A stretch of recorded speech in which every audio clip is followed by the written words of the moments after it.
What is the alternative as public schools degenerate? Public schools are more left wing indoctrination centers than educational facilities, as test scores attest. So, since the schools cannot be fixed, what should parents do? This article is by Steve Byas. It appears in the New American Magazine from July 24th, 2017. Horace Mann, the first secretary of the Massachusetts Board of Education, speaking in the first half of the 19th century, declared that public schools constituted the greatest discovery ever made by man. He added, "Let the common school be expanded to its capabilities, let it be worked with the efficiency of which it is susceptible, and 9/10 of the crimes in the penal code would become obsolete. The long catalog of human ills would be abridged. Men would walk more safely by day. Every pillow would be more inviolable by night." Such utopian sentiments provoke laughter today, especially when one considers that a leading cause for the growing exodus from the public schools into various forms of private or homeschooling is due to the dangerous environment, physical, academic, and moral, found in so many of America's public schools.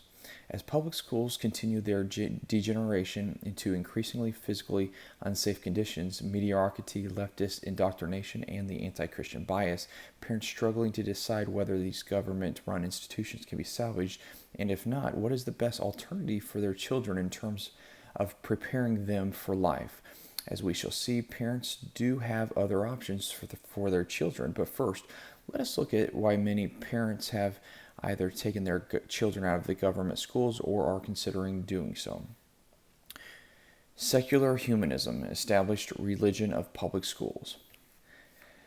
There are thousands of patriotic and Christian men and women teaching the public schools. They care about their disciplines and the children in their charge, but it must be understood that the problems of the government schools are mostly systemic.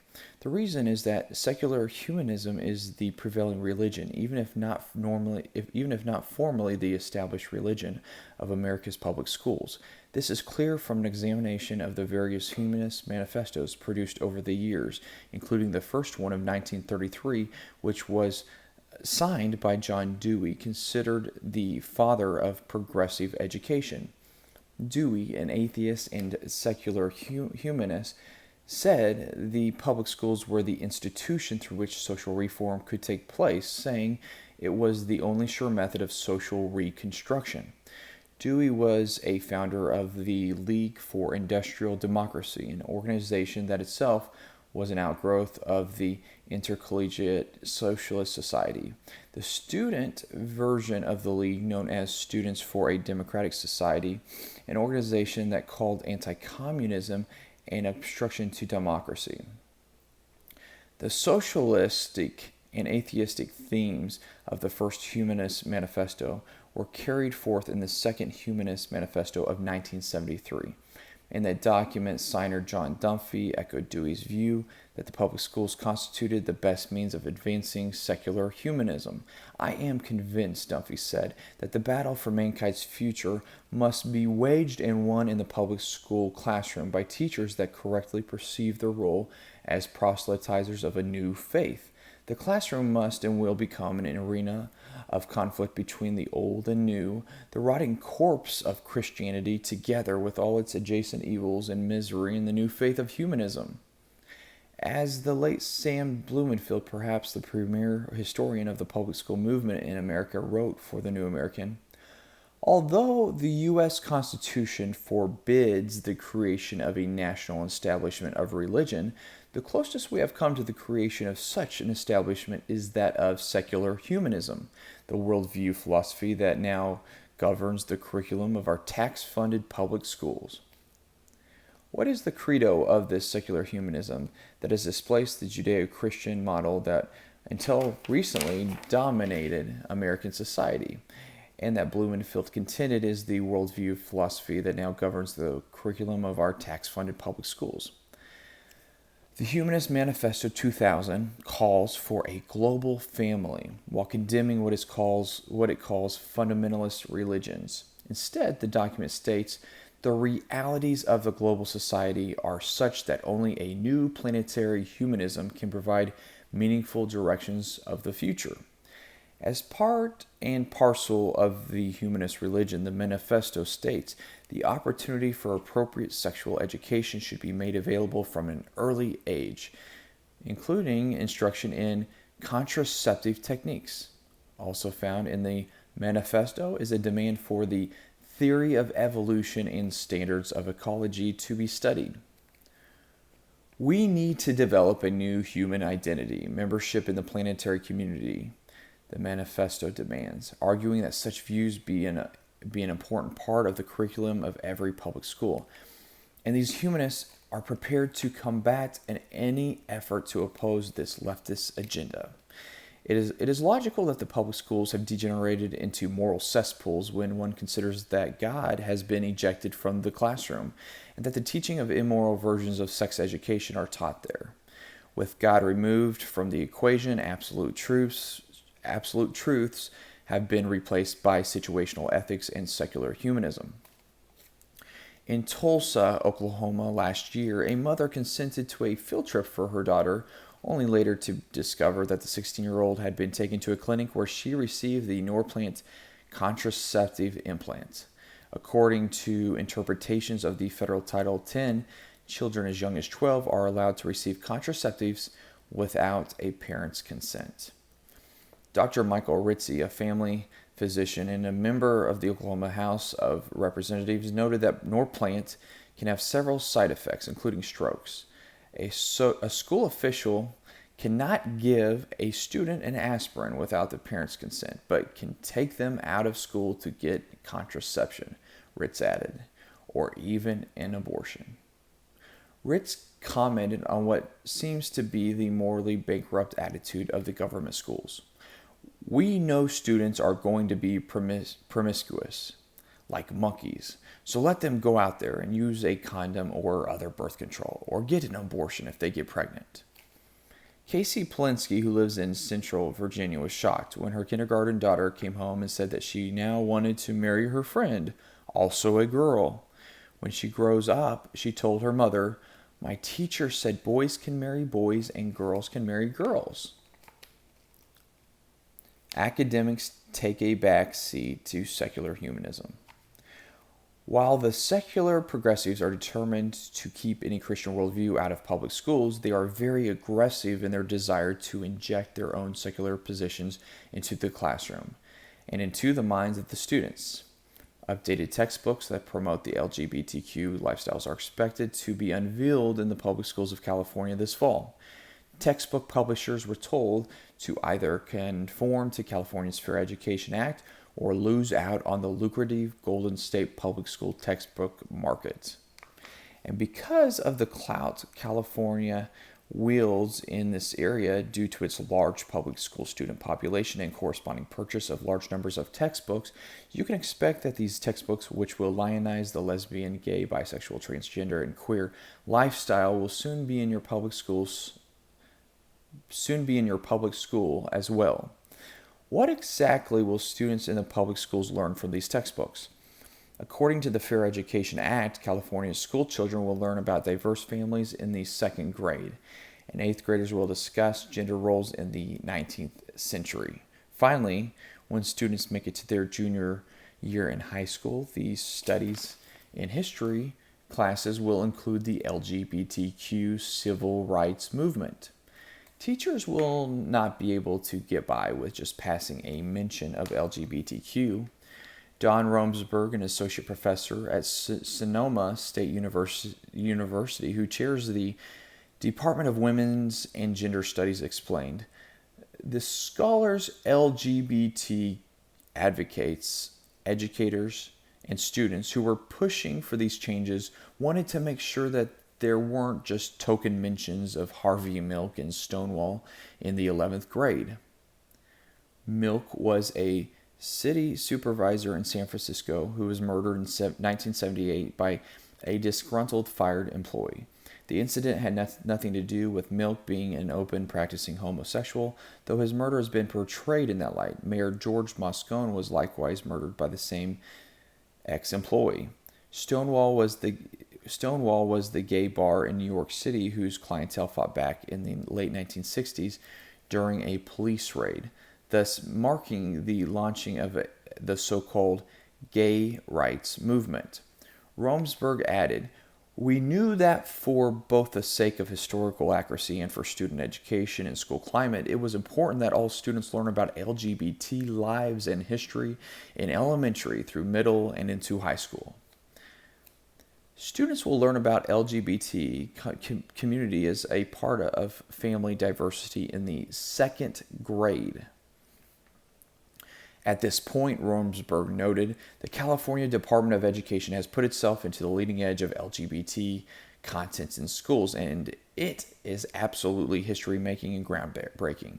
It's light years ahead of where everyone else is at this point, and it will absolutely be a guide star for other states that want to bring their frameworks and curriculums into the 21st century. While the little children learn all the secular humanists want them to learn about LGBT, what about learning their ABCs? According to the National Assessment of Education and Progress, which tested 600,000 4th and 8th graders in 2015, only 36% of 4th graders were rated at or above proficiency in reading. 8th graders were even worse at 34%.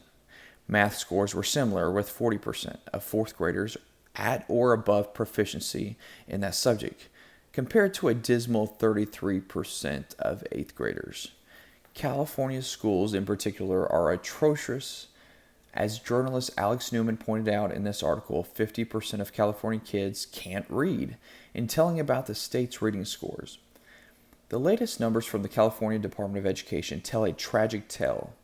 According to an analysis of this data by Cal Matters, less than 1/4 of black boys meet even the dumbed-down Common Core standards used by today's government schools.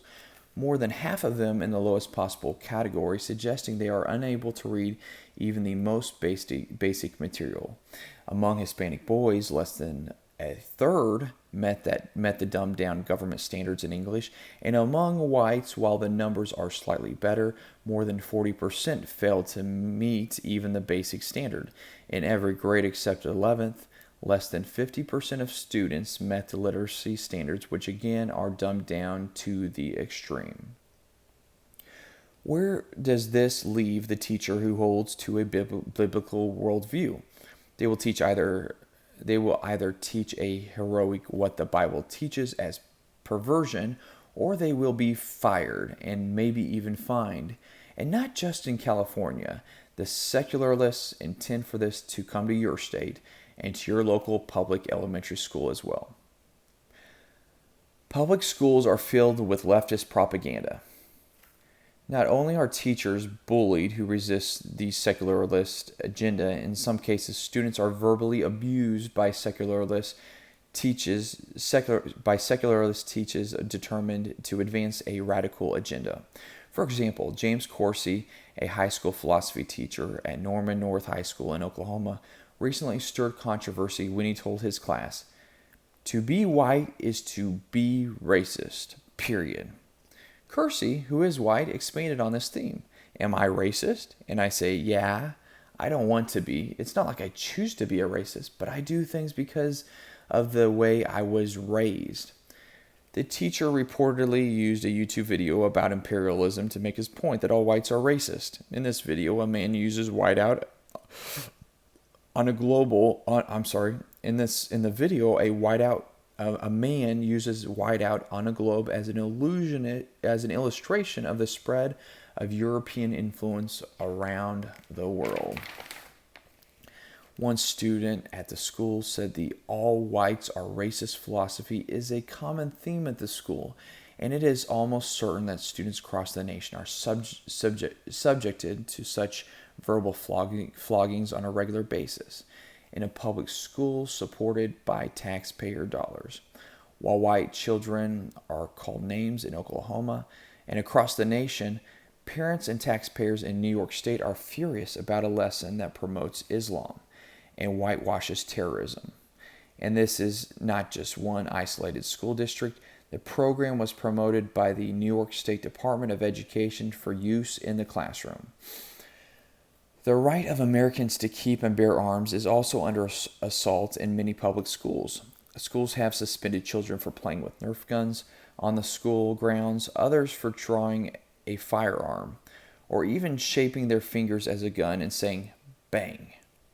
Conservative critics also charge that authors of the advanced placement American history standards have as their goal to indoctrinate students to take a favorable view of big government, as well as other important causes of the left. The private, but federally subsidized, College Board is essentially developing a national left-wing history curriculum.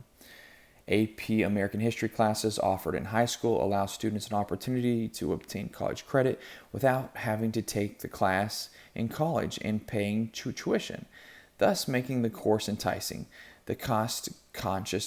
Thus making the course enticing to cost-conscious parents.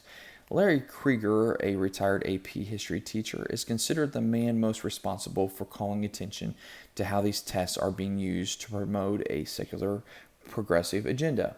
After examining the new framework of this revised curriculum, he was shocked. He said the AP framework ignores the philosophical underpinnings of the Declaration. Reading the practice questions and the proposed correct answers, Krieger said it was obvious that the intent was to indoctrinate students into a liberal, big government viewpoint. For example, he noted a question that showed an image of a family living in poverty conditions, in which the student was asked to give an interpretive response as to what should be done about it.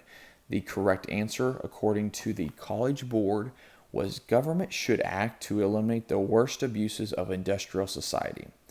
A suggested answer, which was the wrong answer according to the College Board, was capitalism free of government regulation would improve social conditions. Krieger and other conservative critics found similar problems with the revised AP European history test. Kids are essentially being propagandized to be believers in the secular progressive agenda. They are not being taught to think critically, but rather are being propagandized into what to think and automatically accept whatever they are told by these secular progressives. This is why no other viewpoint is allowed to even be heard by children on such topics as atheistic evolution and their propaganda on climate change. The schools are not going to teach Americanism as defined by the Declaration of Independence. Our Creator endowed us with certain rights, and the purpose of government is to protect those rights. After all, it is considered unconstitutional to even teach that God exists. Common Core, nationalizing education. Secular progressives want to impose such viewpoints on all American children, not just those who take AP classes. The latest incarnation of this long-standing effort is the Common Core state standards, designed so that every school in the nation will teach the same secular progressive viewpoint. Probably because they know that there is still powerful resistance to a nationalized curriculum, proponents of Common Core contend that the standards were created by the states themselves. They usually give the example that the standards were written by the National Governors Association and the Council of Chief State School of Officers. The names of these two organizations certainly make it sound as if it is the states that are responsible for the standards and not the federal government. The truth, however, is very different. Achieve, a nonprofit organization, produced the Common Core standards for the NGA and the CCSSO. The president of Achieve is Michael Cohen, who was once a staffer for Bill Clinton when Clinton was governor of Arkansas. The National Governors Association, despite its title, is not dedicated to state sovereignty. It is a private organization funded by powerful corporate interests and individuals such as Bill Gates, the left-wing head of Microsoft. The Constitution does not allow the federal government to mandate educational standards or curriculum. However, because the federal government appropriates money to the states for use in their public schools, the feds can threaten to cut off those funds if the states do not comply with federal requirements. With the national testing tied to Common Core standards, Common Core is, in effect, a national curriculum. Much has been written about the specifics of the Common Core standards. For example, the English language arts standards have drastically reduced the reading of literature, replacing classics with materials such as industrial manuals. This pleases the corporate world that finances the NGA because they evidently believe it is more important to read instruction manuals than great works of literature. Those who have read George Orwell's classic dystopian novel 1984 might recall that the totalitarian government described in the story attempted to reduce vocabulary in order to narrow the range of thought, and thus lessen the chance that the populace would rebel. Writing in On Liberty, British philosopher John Stuart Mill said there was a systemic problem with public schools. A general state education is a mere contrivance for molding people to be exactly like one another. Totalitarians have always seized control of the schools. Karl Marx, writing in the Communist Manifesto, listed government-controlled schools as one of his planks to achieve his dream of socialism. Not surprisingly, Hitler, Stalin, Castro, and other brutal dictators have always wanted control of education in the hands of the central government. Arne Duncan, Education Secretary for President Barack Obama, was blunt when he spoke to UNESCO, the United Nations Education Agency, in 2010. Today, education is a global public good, unconstrained by national boundaries, he added. I've said that America is now in the midst of a quiet revolution in school reform. Before the 1960s, almost all policymaking and education funding was a state and local responsibility. The Obama administration has sought to fundamentally shift the federal role. Can the public schools be saved? Across the country, the secular humanists swing into action if their worldview's monopoly in the public school is challenged. In Texas, a school nurse's aide was even ordered to take down a Charlie Brown Christmas poster. The principal called it a violation of church and state and said it might offend kids from other religions or those who do not have a religion. In Georgia, when a kindergarten student asked the teacher what Christmas was about, and the teacher responded that it was Jesus' birthday, the teacher was reprimanded at the instigation of the Freedom from Religion Foundation. The Good News Clubs, a popular after-school Christmas ministry for elementary kids, have been challenged by after-school Satan clubs demanding equal time. Of course, no such equal time is provided during the school day. When a Christian kid is told that his religion is full of fables and myths, these so-called satanic groups generally do not believe in a literal devil, but use Satan as a metaphor for fighting religious tyranny and oppression. Some, of course, argue that we should take back the public schools rather than simply remove children from them. While political activity to improve the public schools can do some good at the margins, what should a family do in making decisions for their own kids? What can parents do who wish to protect their own children from being indoctrinated into secular progressive worldview? Many well-mentioned conservatives and libertarians have embraced tax-funded vouchers for private schools as a solution. The idea seems appealing because some of the parents' tax dollars can be used in a private school of their choosing. But this is playing with fire. The problem is that this could prove to be the Trojan horse to bring government control over private schools. In Wisconsin, a state that has a voucher program for private schools known as parental choice programs, the Wisconsin ESEA flexibility request reads, all schools receiving state funds will be part of the state accountability and support system. In other words, programs such as Common Core will be imposed upon private schools in Wisconsin. If private schools are then just like public schools, what is the point? Parents should also be aware that many private schools, secular or religious, often use the same textbooks as the public schools.